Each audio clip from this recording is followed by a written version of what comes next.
ബി.ജെ.പിക്ക് 4 MLA-മാർ ഉറപ്പിച്ച സുരേഷ് ഗോപി. കേരളം മാറും. സമീപകാലം വരെയുള്ള കേരള രാഷ്ട്രീയ ചരിത്രത്തിൽ LDF-ഉം UDF-ഉം മാത്രമായിരുന്നു ചർച്ച. എന്നാൽ കഴിഞ്ഞ ലോക്സഭാ തെരഞ്ഞെടുപ്പോടെ ചിത്രം മാറി.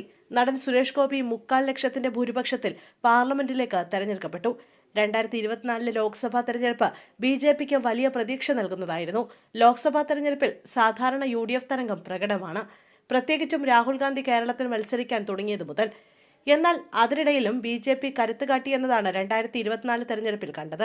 അതുപോലെ പല നിയമസഭാ മണ്ഡലങ്ങളും ആഞ്ഞുപിടിച്ചാൽ കൂടെ പോരുമെന്ന് ബി.ജെ.പി മനസ്സിലാക്കുന്നു.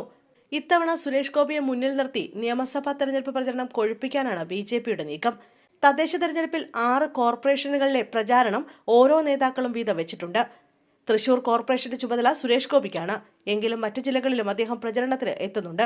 കൊല്ലം കോർപ്പറേഷനിലെ പ്രചരണത്തിനെത്തിയപ്പോൾ സുരേഷ് ഗോപി പറഞ്ഞ കാര്യങ്ങൾ സോഷ്യൽ മീഡിയയിലും ചർച്ചയാവുകയാണിപ്പോൾ.